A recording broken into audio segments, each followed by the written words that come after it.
Salut tout le monde, j'espère que vous allez tous très bien. Comme toujours, je suis très heureuse de vous retrouver aujourd'hui pour une nouvelle affaire. Comme vous le voyez, j'ai changé temporairement de couleur de cheveux parce qu'on est à moins de 6 mois maintenant d'Halloween et j'avais envie de célébrer ça. Bref, sachez que notre histoire du jour est assez intense.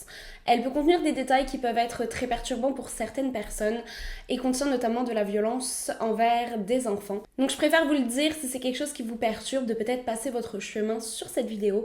Je suis pas mal sûre qu'on se retrouvera très bientôt sur une autre affaire. Mais avant que l'on entre plus en détail dans notre affaire du jour, je tiens à vous parler de notre sponsor.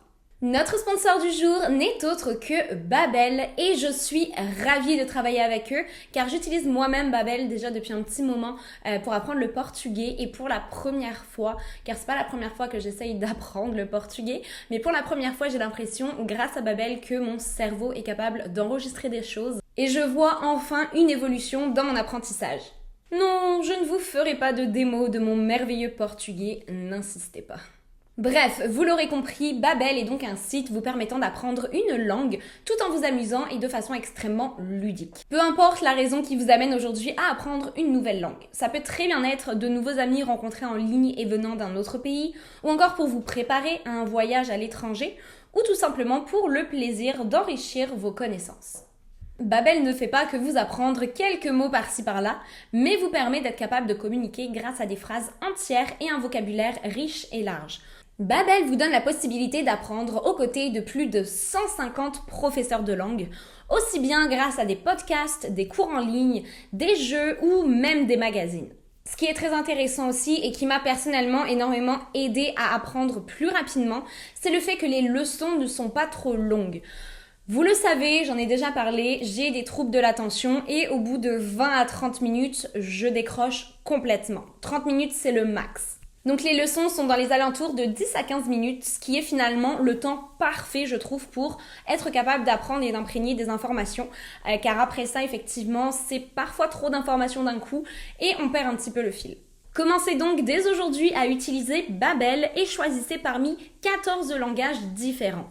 Sachez en plus de ça que Babbel vous offre à vous et uniquement à vous, mes chers petits auditeurs, un rabais de 30% sur vos abonnements de 6 et 12 mois, ainsi que la possibilité d'avoir une inscription à vie. Rien que ça. Pour profiter de cette offre absolument incroyable, rendez-vous sur le lien que vous allez trouver dans la description de la vidéo. Merci encore à Babbel de collaborer avec moi sur cette vidéo. Et maintenant, place à notre histoire du jour. Donc comme je le disais précédemment, si vous avez un petit cœur sensible, peut-être vous abstenir de regarder cette vidéo. Mais par contre, si vous avez l'estomac bien accroché, installez-vous confortablement car on va commencer.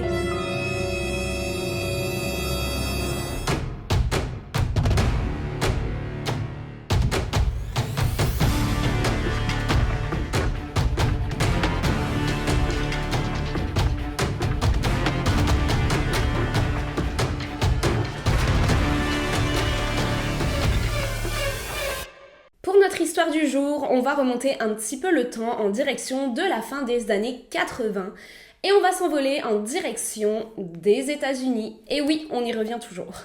Nous sommes donc dans l'Illinois et plus précisément dans le village de Ina où vit la famille Dardine. La famille est composée de la mère Hélène, du père Keith et de leur jeune garçon Peter.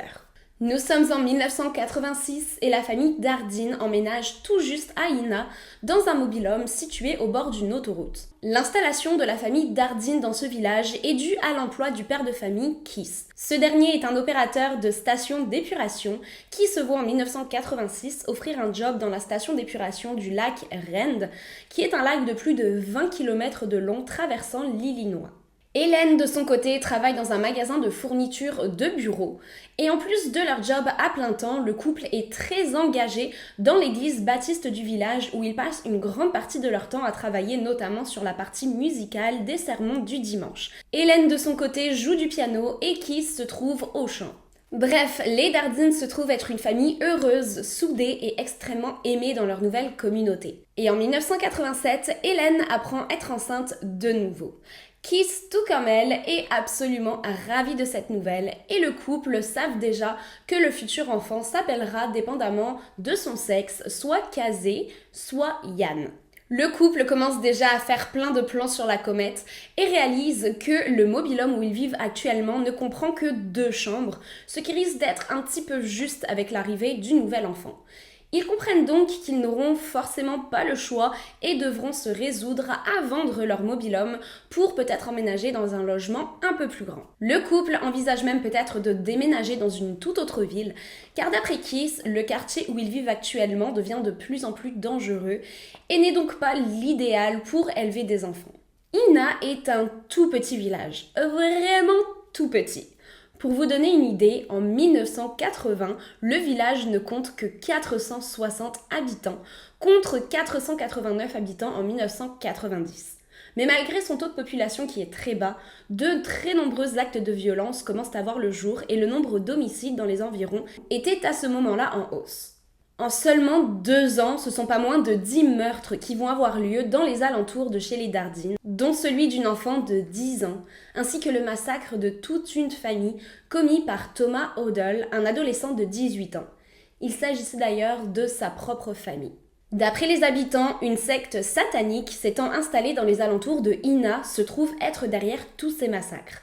Mais ceci ne sera jamais prouvé et cette théorie sera même d'ailleurs démentie par la police. À cette époque, il y avait un sérieux problème de drogue dans la région. La plupart des meurtres d'ailleurs qui ont eu lieu entre 1985 et 1987 ont justement été reliés à la prise de drogue.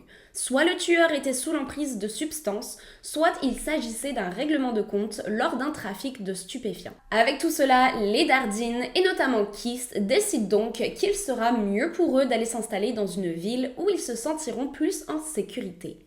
Leur première idée serait d'aller s'installer à Mount Carmel, qui se trouve être une ville située à environ 1h30 de voiture de Ina et qui est l'endroit où Kiss a grandi et où sa famille vit encore à ce moment-là. Kiss pense qu'il sera bon pour ses enfants de pouvoir grandir proche de leurs grands-parents. Mais en attendant de prendre une décision finale et de trouver le logement parfait, les Dardine s'en tiennent à être le plus prudent possible. Et ce, en évitant de sortir de trop, en ne répondant jamais à la porte à moins d'attendre quelqu'un, et en invitant absolument personne à entrer chez eux. À ce moment-là donc, les Dardine vivent dans le stress le plus total, mais restent positifs sur ce que l'avenir leur réserve. Mais malheureusement pour eux, l'avenir n'allait pas être aussi radieux qu'ils l'espéraient. Le 17 novembre de l'année 1987 débute comme toute autre journée. Sauf que ce jour-là, Kiss ne se présente pas au travail, ce qui est quelque chose de très inhabituel pour lui. Il n'a prévenu personne de son absence, et lorsque son manager décide de l'appeler pour s'assurer que tout aille bien, la ligne sonne dans le vent et ses appels restent sans réponse. L'homme commence à s'inquiéter et décide de contacter les parents de Kiss, qui malheureusement de leur côté n'ont aucune nouvelle de la famille non plus. Pris de panique, ils décident d'appeler la police et leur demandent s'il leur est possible de se rendre sur place, juste pour s'assurer que tout aille bien. Le père de Kiss, de son côté, prend lui aussi la route et assure à la police qu'il va les retrouver directement au domicile de son fils environ 1h30 plus tard. Entre-temps, les officiers arrivent sur place. Ils sonnent à la porte mais n'ont aucune réponse. Ils décident alors de faire le tour de la propriété pour s'assurer qu'il n'y a pas eu d'entrée forcée et tentent de regarder par les fenêtres. C'est alors qu'un policier observe justement par la fenêtre ce qui semble être des corps allongés sur un lit et à moitié recouverts d'une couverture. Il tape alors au carreau, mais aucune réaction ne se fait. Les policiers décident alors d'entrer dans le logement et réalisent que la porte d'entrée n'était pas verrouillée. Ils se dirigent donc immédiatement dans la pièce où les corps ont été observés et tombent alors avec horreur devant une scène de crime absolument atroce. Ils soulèvent alors la couverture et découvrent les corps de Helen et de son jeune fils Peter. À leur côté se trouve aussi le tout petit corps d'un nouveau-né. Il s'agissait de l'enfant qu'attendait Helen. D'après les experts, Helen aurait apparemment accouché de manière naturelle. Elle en était à ce moment-là à la fin de sa grossesse. Il est donc possible que soit la peur et la panique ou encore les coups qu'elle a reçus à ce moment-là aient déclenché la naissance de sa fille. Helen a été attachée et bâillonnée avec du scotch. Et son corps ainsi que celui de Peter sont tout à fait méconnaissables, remplis de bleus et de coups, et leurs os étaient brisés à de nombreux endroits, laissant penser qu'ils ont très probablement été assaillis de coups avec ce qui ressemble à une batte de baseball. Le tueur s'en est pris de la même façon au nouveau-né, et l'a assaillie de coups jusqu'à ce que cette dernière cesse de pleurer et rende son dernier souffle. Une fois le silence total dans la maison, le tueur a placé les corps l'un à côté de l'autre et les a recouverts d'une couverture. Une partie du sang semble avoir été nettoyée, ou en tout cas une tentative de nettoyage est observée, mais il n'en reste pas moins que la scène est terriblement sanglante. Seuls les corps d'Hélène et des 2 enfants sont retrouvés. Aucune trace de Keith n'est découverte dans la maison. La voiture familiale a elle aussi disparu, ce qui est très étrange d'après les voisins, car cette dernière était toujours garée devant le logement. Bien évidemment, la police a immédiatement pensé ce que vous êtes très probablement en train de penser vous-même actuellement. Keith a tué sa famille et a pris la fuite au volant de sa voiture. Mais reste alors pour les policiers à trouver les indices allant dans ce sens pour prouver leur théorie. La police entame alors une enquête et la première personne qu'ils interrogent se trouve être le père de Keith, qui est à ce moment-là arrivé sur les lieux du crime. L'homme est bouleversé et a énormément de mal à s'exprimer, mais il leur affirme que la famille vivait dans le stress le plus total, que quelque chose ne leur arrive, et verrouillait absolument toujours toutes les portes et fenêtres. D'après lui donc, le fait que la porte d'entrée n'était pas verrouillée à l'arrivée des policiers laisse à penser qu'un individu s'est très probablement infiltré dans leur domicile. Et je vous rappelle qu'aucun signe d'entrée forcée n'a été observé, ce qui laisse à penser que l'un des membres de la famille Dardine a volontairement laissé entrer le tueur à l'intérieur du domicile, ce qui laisse à penser peut-être qu'il s'agissait de quelqu'un qu'il connaissait. Car souvenez-vous, les Dardine ne laissaient personne entrer chez eux et n'ouvraient jamais la porte à des inconnus, peu importe la raison de leur venue. Les policiers décident alors de suivre le père de Keith jusqu'à son domicile de Mont-Carmel, qu'ils fouilleront alors entièrement à la recherche de Keith. La mère et la sœur de ce dernier sont alors interrogées concernant sa stabilité mentale ainsi que la relation qu'il avait avec sa femme et son fils. Les 2 femmes affirment que Keith est le père et le mari le plus aimant possible et qu'il ne lèverait jamais la main sur qui que ce soit et encore moins Hélène ou Peter. D'après elles, le tueur court toujours et Keith est peut-être même une victime de ce dernier qui l'aurait kidnappé. Les recherches continuent alors durant la nuit entière et c'est au petit matin que les policiers reçoivent un appel de la part d'un groupe de chasseurs qui sont tombés sur ce qu'ils pensent être un corps humain retrouvé dans un champ de blé non loin du domicile où les corps d'Hélène et de ses enfants ont été retrouvés. Il s'agissait là du corps de Keith Dardine. Keith s'est fait tirer dessus à 3 reprises dans le visage et ses parties intimes ont été découpées. La voiture de ce dernier est retrouvée garée devant la station de police de la ville de Benton, ville se trouvant à 18 km du domicile des Dardine. La voiture est retrouvée entièrement vide, mais son intérieur est complètement rempli de sang. Keith est alors immédiatement rayé de la liste des suspects lorsqu'il est déterminé qu'il a perdu la vie approximativement au même moment que le reste de sa famille. Mais qui a donc pu s'en prendre à la famille Dardine, cette famille extrêmement tranquille et sans problème? La nouvelle fait alors le tour des médias et les habitants de Ina sont absolument choqués face à cette découverte. L'insécurité dans le village se fait alors de plus en plus ressentir. Certains des habitants quittent même temporairement leur logement pour aller s'installer à plusieurs kilomètres de là, chez de la famille ou chez des amis, dans l'attente que le tueur soit retrouvé et arrêté. Et ceux qui décident de rester s'arment jusqu'aux dents et ne sortent plus de chez eux sans un revolver sous la main. D'ailleurs, les magasins d'armes à feu de la région sont entièrement dévalisés suite à la tuerie. Plus personne ne traîne alors dans les rues et les habitants ne sortent de chez eux que lorsqu'il leur est absolument nécessaire de le faire, comme pour se rendre au travail ou aller chercher leurs enfants à l'école. Les magasins et restaurants ferment dès la tombée de la nuit et tout le monde rentre immédiatement s'enfermer chez eux. Un médecin de la région affirmera d'ailleurs quelques années plus tard dans la presse que le meurtre a créé énormément de traumas. L'un de ses patients, un homme vivant à ce moment-là à 900 mètres de là où le drame a eu lieu, est d'ailleurs resté traumatisé au point qu'il en perdit le sommeil, de même que de nombreux kilos. Il eut à prendre un traitement pour réussir à vivre normalement de nouveau. La fille de la propriétaire du domicile où vivaient les Dardine affirme elle aussi avoir passé de nombreuses nuits sans sommeil à fixer le plafond de sa chambre, la lumière allumée, en se repassant sans arrêt la scène dans sa tête. D'après les policiers, il n'y a aucun doute sur le fait que cette attaque était personnelle et visait tout particulièrement la famille Dardine. Tout d'abord car rien n'a été volé à leur domicile, on peut donc éliminer la thèse du cambriolage ayant mal tourné. Hélène n'a pas été violée, on peut donc éliminer la théorie d'un crime sexuel. Mais l'agression a été tellement violente que l'on se dit que forcément le tueur devait connaître la famille et qu'il s'agissait probablement là d'une vengeance. Les proches de la famille sont alors interrogés pour s'assurer que ni Keith ni Hélène n'aient d'ennemis connus leur en voulant assez pour commettre ce genre de crime atroce. Mais aucun nom ne ressort. Les Dardine sont une famille adorée de la communauté et n'ont jamais eu de problème avec qui que ce soit. Une chose retient tout de même l'attention des policiers. De la marijuana est retrouvée à leur domicile, mais d'après leurs proches, ni Keith ni Hélène ne se trouvent être le genre de personnes à prendre des substances illégales, et encore moins au vu de leur implication dans l'église et de leur foi religieuse. Les policiers se mettent alors à penser que cette drogue appartient très probablement au tueur, et que ce dernier l'a échappé lors du meurtre. Une autre question qu'ils se posent est de savoir si le tueur a agi seul ou s'ils étaient plusieurs. Beaucoup de questions qui vont malheureusement rester sans réponse. Les mois passent et l'affaire n'avance toujours pas et aucun indice ne fait surface.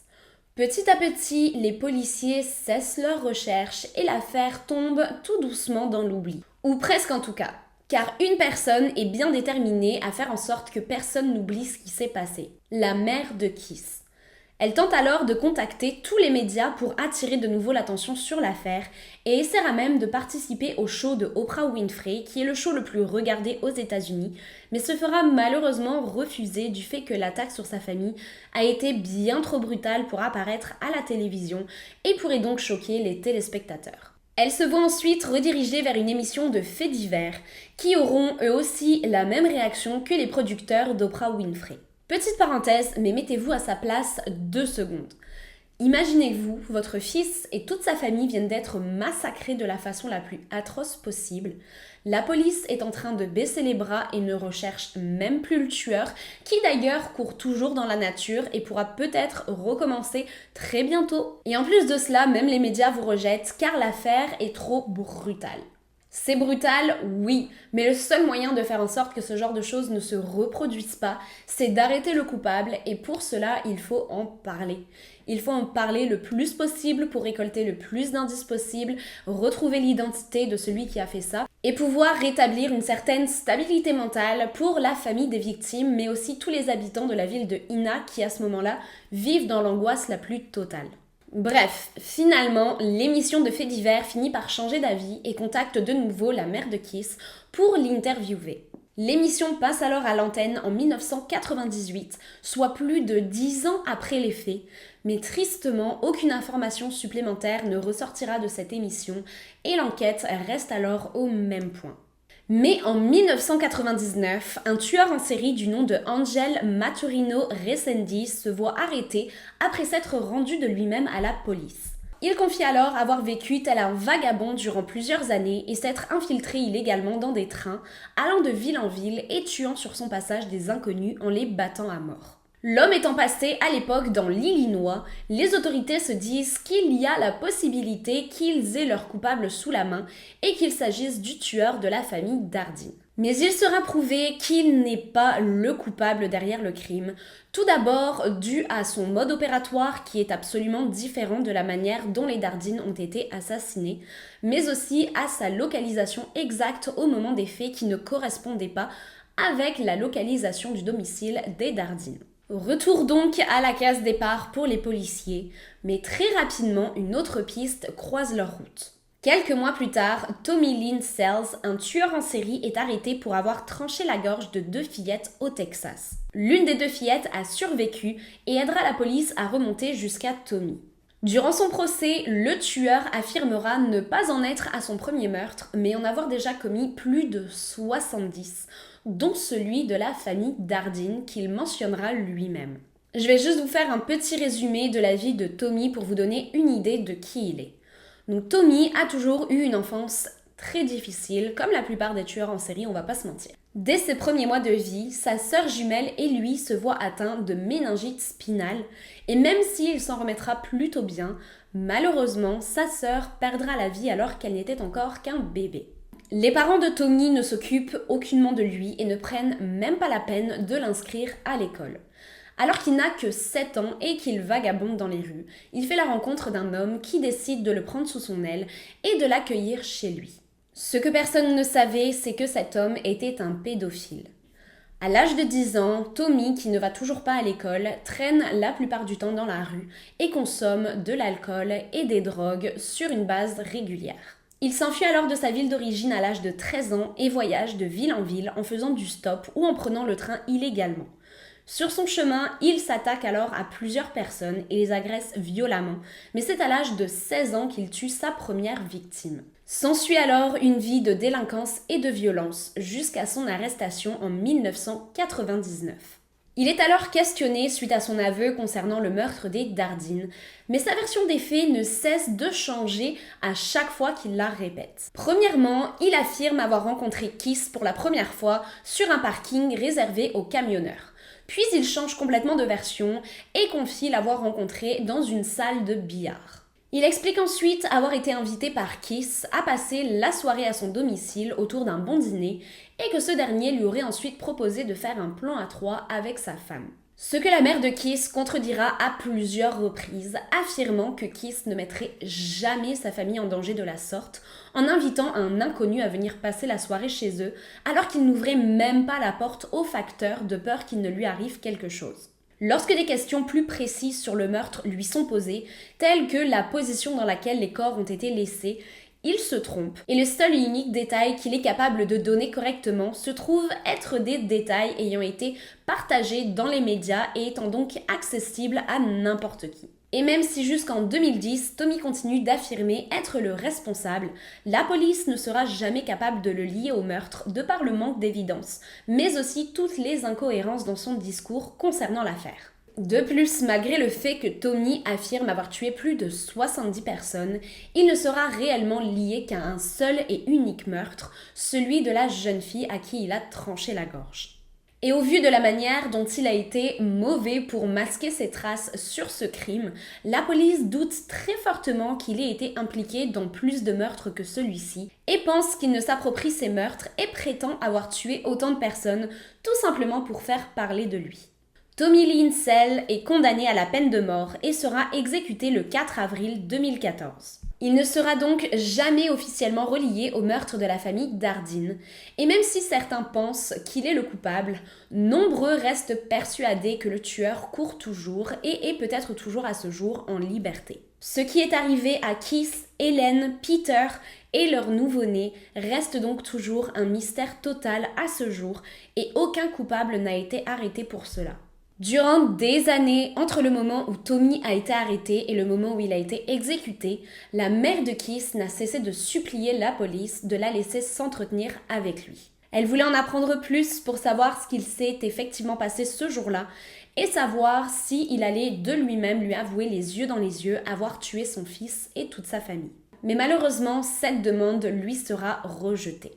Elle reste cependant pratiquement certaine que Tommy Lee Insel est le responsable, mais est persuadée qu'il n'a pas agi seul et que quelqu'un l'a aidé. Et voilà donc qui conclut notre affaire du jour concernant le meurtre de la famille Dardine. Qu'en avez-vous pensé? Est-ce que vous pensez effectivement que Tommy Lee Insel est le responsable ou pensez-vous que le tueur est toujours en liberté à ce jour? J'espère très sincèrement que cette affaire aura un point final un jour, ne serait-ce que pour les proches de la famille Dardine qui vivent depuis toutes ces années dans l'angoisse la plus totale et dans l'attente de réponses. Merci à tous, comme toujours, d'avoir été présents aujourd'hui. Et si ça n'a pas encore été fait, n'oubliez pas de vous abonner et d'activer la petite alarme pour être informé des futures publications de mes vidéos. Merci encore à Babel de collaborer avec moi sur cette vidéo. Rendez-vous donc sur le lien en description pour en découvrir plus sur la promotion incroyable que vous réserve aujourd'hui Babel. Et sur ce, je vous dis à très bientôt pour d'autres vidéos toutes plus glauques les unes que les autres. Bye!